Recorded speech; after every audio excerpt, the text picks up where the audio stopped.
Welcome back to another episode of Wiltfong's Whiparound. I'm your host, Steve Wiltfong with 24/7 Sports. Big thanks to our producers for this show, Chris and Jason in the studio in Nashville, and of course, our creative inspiration, Trey Scott. By the time this show comes out, it's 3:15 Eastern Time. By the time this show comes out, I believe the top 247 athlete Cameron Seldon will have announced his commitment on CBS Sports HQ. Yours truly will be on that broadcast, and I love the Vols' positions there as he also considers Maryland and Penn State. Tennessee is the nation's number 11 recruiting class right now, looking to get back into the top 10. And I also logged a recent 24/7 Sports crystal ball in favor of four-star offensive lineman Shamarad Umarov and receiver Nathan Leacock to Knoxville as well. So the Vols have certainly been fun to follow, and Seldon is a fun player to watch. He'd be a big pickup for anyone. 210 pounds, 10.7 speed, can play running back, receiver, and return kicks on the next level. Would be a big pickup for Tennessee. I like the way that's trending. And at 5 p.m. Eastern, By Job, a top 100 pass rusher from Norman, Oklahoma, is announcing his college decision between Alabama, Michigan State, and Oklahoma. He's from Senegal, moved to the United States going into his freshman year to play basketball. He didn't even know what football was. People back in Senegal think he actually plays rugby instead of football, Chris and Jason. So, he's the first football player from Senegal that he's ever heard of. Going to make his decision.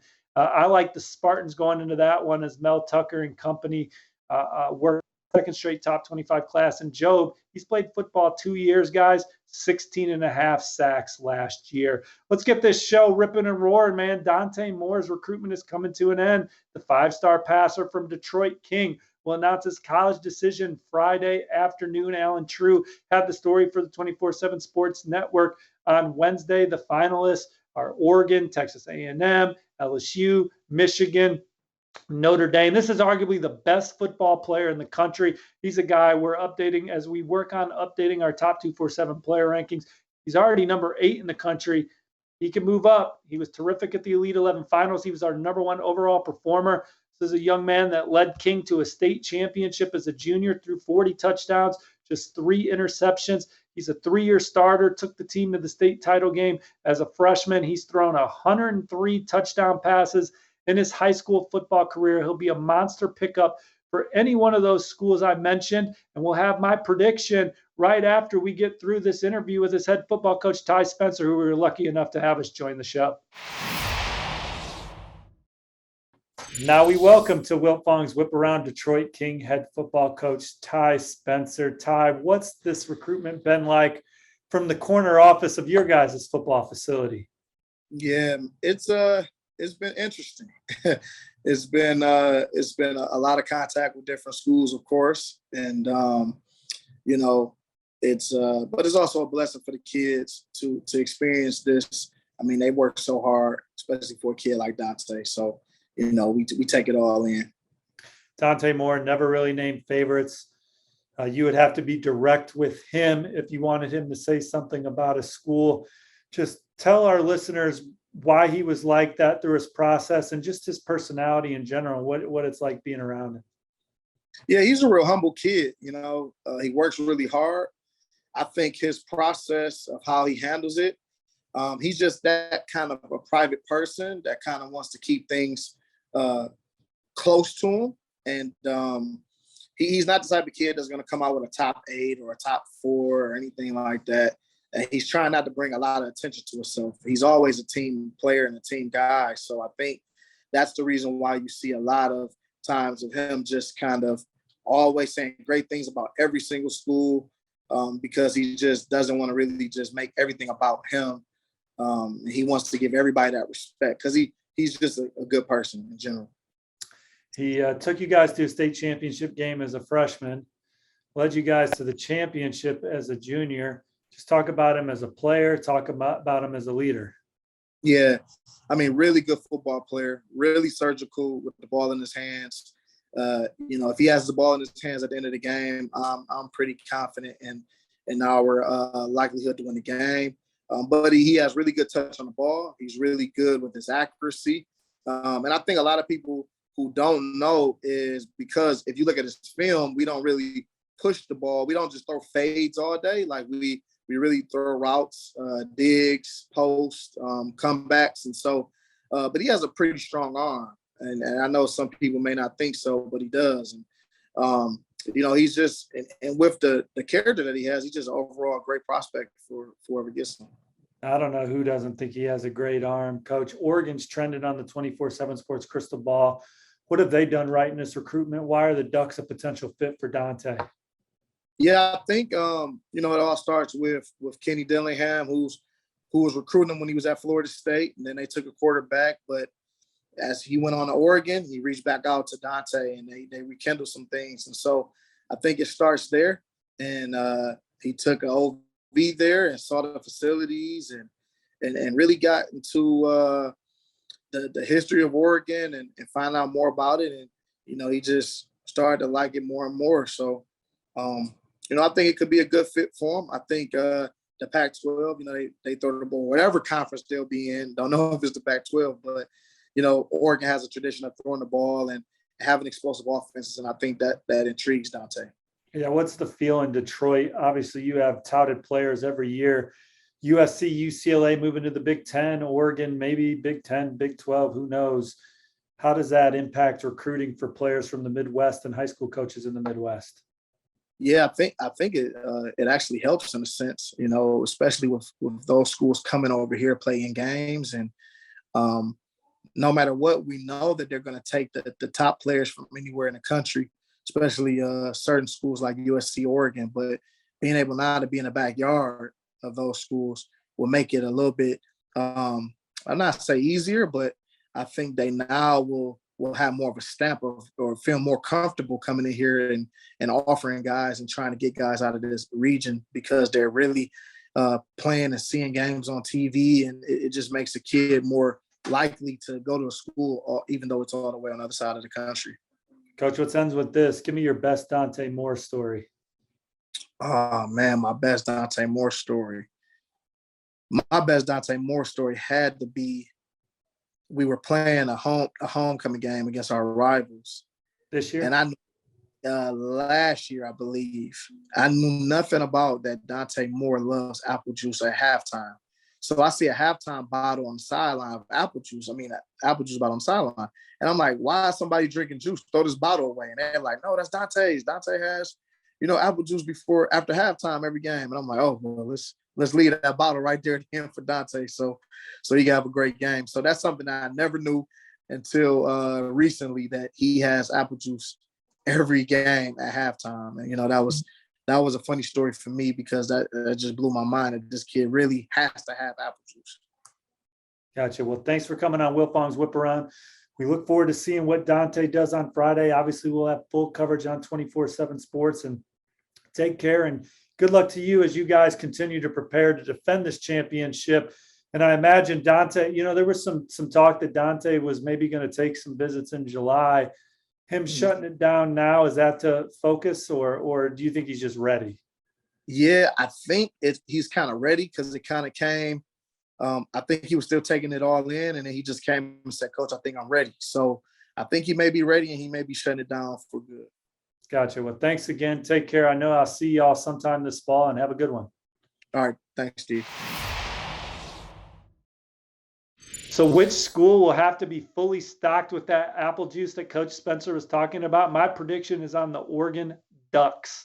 I love where Oregon stands. I logged the 24/7 Sports crystal ball forecast in favor of them in June. Notre Dame was considered the early favorite for Moore. But as we got into summer, it was Oregon, the one making the move. And Kenny Dillingham really has been the steady Eddie in this recruitment. He recruited Dante Moore when he was at Florida State. That relationship continued over to Eugene. I don't think there is a coach that Dante has gotten closer to in this process than offensive coordinator Kenny Dillingham. And I think his pedigree at Memphis and then at Auburn as an offensive coordinator and quarterback developer, has really put Oregon in good position. Dante visited 3 times, and including a trip the last weekend of June. Now, I do think that the timing of his commitment surprised some people here. I think A&M working on a return visit in July. They got him on campus in June. LSU trying to get him back down again. But with the timing of the announcement, I love my 24/7 Sports crystal ball forecast in favor of Oregon, and what a terrific pickup! What a monster pickup that would be for the Ducks. You could even say that it's maybe the biggest one in Oregon history. You could argue Kayvon Thibodeau of recent, but the impact of the quarterback position. It's a tone-setting recruiting win for the new era of Oregon with Dan Lanning and that new staff if they do secure a verbal from Dante Moore on Friday. We'll have full coverage there on 24/7 Sports, CBS Sports HQ, and other platforms right after Dante Moore announces his college decision around noon Eastern on Friday. So what does that mean for the other quarterback dominoes in this class? Well, if he picks Oregon, you have Texas A&M. They've also offered top 247 quarterback Austin Novosad. He's an Aggies legacy. He's in state. He's another guy that's going to rise tremendously in our rankings. Don't be surprised if you see him in the top 100 in our next update. He's committed to Baylor, but Austin Novosad, looking at A&M, looking at Ohio State. So he's someone that the Aggies will certainly have to fully pivot to if Dante Moore goes to Oregon. And then LSU, they're in on a couple other guys. They're going to keep chopping wood on Ricky Collins, who's committed to Purdue from Baton Rouge. And they're going to keep chopping wood on Eli Holstein from Zachary High there in Louisiana, who's committed to Alabama. Now, Ricky Collins said at the Elite 11 finals, he's not talking to any other programs right now, and he's locked in with Purdue. And it's not even a topic that comes up with Eli Holstein.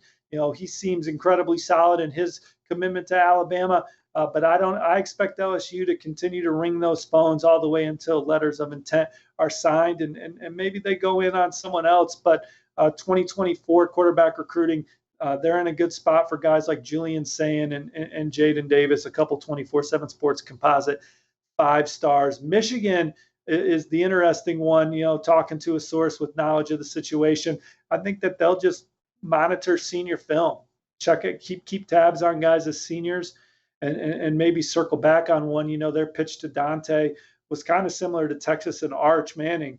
We're not recruiting anybody else. You're our only guy on the board.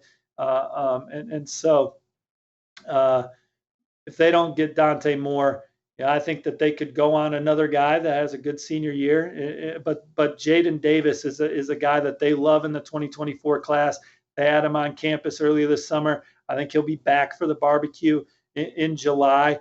And for me, when I look at Michigan and I see Jim Harbaugh sitting in that corner office, there isn't a college coach in the country that has the quarterback pedigree, Chris and Jason, of Jim Harbaugh. Man, he played 15 seasons in the NFL, runner-up MVP, led the Colts to a Hail Mary away from the Super Bowl, had an outstanding career, was a great player at Michigan. He coached Andrew Luck, coached a team to the Super Bowl.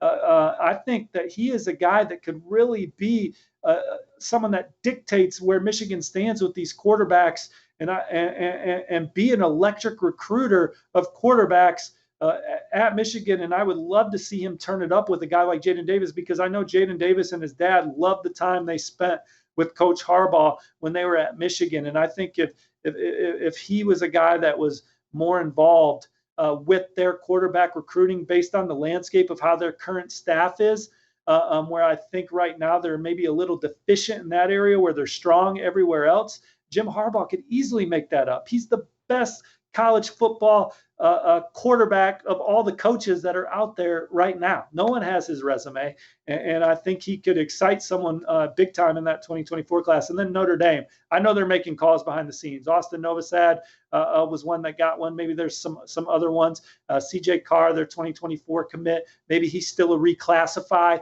option. But if not, Notre Dame could do the same thing and watch some senior film. Because look, last year at this time, Devin Brown was going to USC. He's at Ohio State, man, making waves for the Buckeyes behind C.J. Stroud alongside Kyle McCord. Notre Dame, Michigan, all those schools for that matter are programs that can make a late move on a guy, get that spatula out, and flip it in their favor. Let's talk about a couple more quarterbacks. Dylan Lonergan's going to announce his college decision next Monday on CBS Sports HQ, so you're going to want to tune in for that. Top 10 player in the country at the position out of the Peach State, Brookwood. Hi there. Alabama, I just logged to 24/7 Sports Crystal Ball in favor of Alabama. I think Stanford could still maybe potentially flip that from now and Monday, but love where the Tide stands. So I'm riding with Alabama. South Carolina is the third finalist there, but Alabama, Dylan Lonergan also throws the fastball 93 miles an hour, boys. He's going to play baseball. He's going to play football on the next level, and just Alabama and what they stand for and the way they compete, the magnitude of that. I think it excites a very competitive Dylan Lonergan. So I like the Tide there to add him alongside Eli Holstein as they try and take two, as their quarterback room could really thin out after Bryce Young has the year that we're all expecting and could potentially hear his name called number one in the NFL draft. And then you have Austin Novosad, committed to Baylor. But like I said, Aggies are in there, and Ohio State way in there. And I think there's been times where he is strongly considered a future in Columbus. He visited twice. And I think that A&M, both his parents went there, getting an offer from Jimbo Fisher, his pedigree, and even talking to Austin Novosad at Elite 11. He said it sets up perfect for him as a player to get in there, learn, grow, physically develop, and take over what will be a very good football team the way they're recruiting when it's time for his number to be called. So we'll see what happens with those two guys moving forward as well. All right, well, let's pivot. Dante Moore is not the only major announcement this weekend. There's a lot of guys to pay attention to. We'll highlight a few. Five-star receiver Jaylen Brown is going to commit on July 8th on Friday. And he's from Miami Gulliver Prep. And my prediction is on LSU for Jaylen Brown. The Tigers sit on the nation's number 16 recruiting class. But they're really heating up, had a big 4th of July weekend. Got Jaylen Brown on campus the weekend of June 17th. Cortez Hankton and company have done a good job there. He's the number 4 wideout per the 24/7 Sports Composite. He's got 10.6 speed in the 100-meter dash and used that speed to have 1,033 yards receiving and 11 touchdowns as a junior. He's a 3-year varsity guy already that's got 22 receiving scores to his name. Also announcing this weekend is Jaden Wayne, top 247 edge rusher out of Washington State that's going to play his senior year at Bradenton IMG Academy. He's a 24/7 Sports Composite 5-star as well, number 5 edge rusher in the class. Took official visits to LSU, Georgia, Miami, and Oregon, but I love where the Hurricanes stand here. Miami is currently sitting on the nation's number 10 recruiting class. They could have an exciting weekend beyond Jaden Wayne. Maybe they get Jaylen Brown. Tommy Kinsler is a physical offensive lineman that they like that's out there. Collins Achiapong, they're going back and forth with Michigan for him, an intriguing defensive lineman, but feel really good about the Canes with Jaden Wayne going into his announcement as Miami they're recruiting at a high level under Mario Cristobal. I think they're the one to beat right now for 5-star offensive tackle Samson Okunlola. They may be the one to beat for top 247 offensive lineman Olas Alinen. I'm not saying there aren't other players for Samson and Olas. I just think Miami has really done a terrific job with those guys as well. And so it's certainly a new era of Miami recruiting with Coach Cristobal and company down there. Peter Woods is a 5-star defensive lineman from Alabama, announcing his decision this weekend. I suspect Clemson's the one to beat. You never rule out Nick Saban in Alabama for a guy because, look, there was a time where I thought Texas A&M was the one to beat for his teammate Tony Mitchell, who's now in the fold for Alabama. But coming out of an official visit to Clemson the weekend of June 3rd, I got the sense that Clemson was the one to beat for Peter Woods. He's a complete Clemson fit.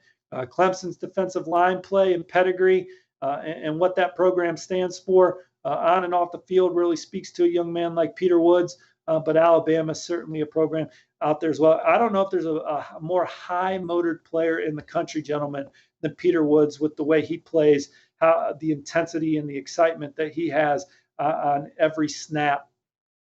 He is just an absolute warrior on the field there. Caden Green, top 247 offensive lineman. He's announcing his college decision on CBS Sports HQ on Friday. Alan True will be on that broadcast with them. I love where Oklahoma stands. Nobody's done a better job recruiting him than Bill Beatonbaugh and the Sooners. Oklahoma had a top 10 class last year. They sit at number 25 this year. Or 25 right now, recently landing speedster Jaquazi Pettaway at wideout out of the Lone Star State. So time to start getting some of those offensive linemen now. And Caden Green is one I like them for, and Logan Holland, who's also announcing soon, a coveted offensive lineman from out east, also high on Iowa and Michigan and some others.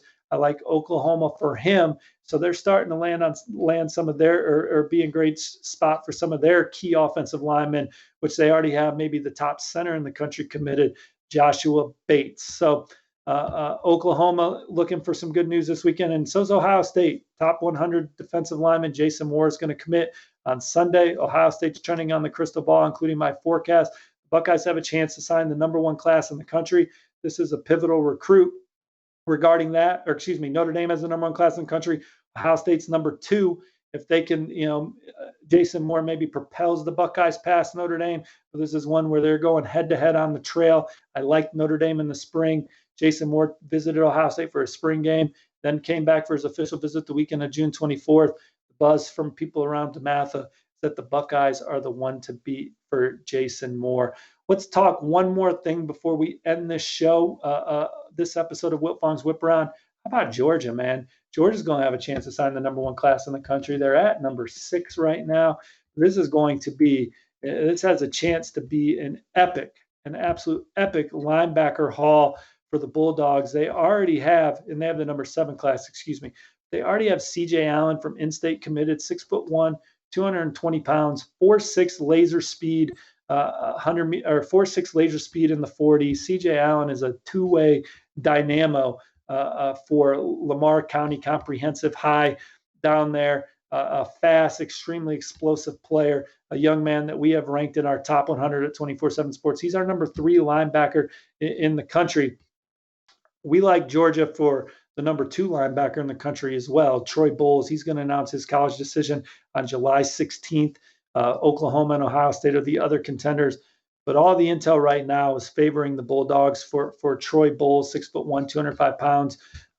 He is a guy that's incredibly versatile in the second level as well. And obviously the son of Todd Bowles, but over 100 tackles for him as a junior, just a guy that's lived around the football, almost 300 career tackles in his high school career with 1 year to go. And then Raylan Wilson.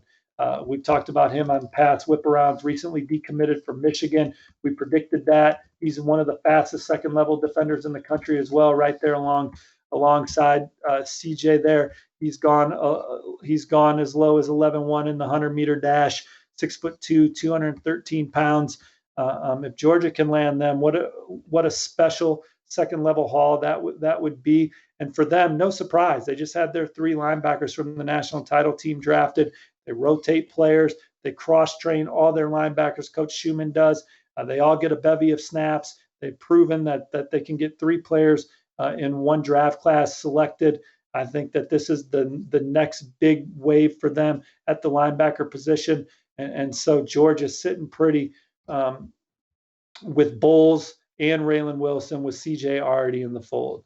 Thank you guys for tuning into this episode of Wiltfong's Whiparound. We will be back next Tuesday to break down weekend commitments, sniff out some more commitments, project some other commitments, and talk about the latest in recruiting.